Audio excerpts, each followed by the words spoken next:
সুপ্রিয় দর্শক, কেমন আছেন সবাই? আশা করি ভালো আছেন। তো আজকে আমি একটা অ্যাকোয়ারিয়াম প্লান্টের কথা বলবো। এটার নাম হচ্ছে ওয়াটার স্প্রাইট।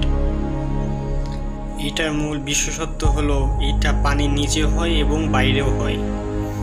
এইটা মূলত প্লান্ট ইনমার্স সাবমার্জ হয়ে থাকে। একটি ওয়াটার স্প্রাইট 1 ফিট থেকে 2 ফিট পর্যন্ত হতে পারে এবং আপনারা চাইলে এটা ফ্লোটিং প্লান্ট হিসাবে ব্যবহার করতে পারেন।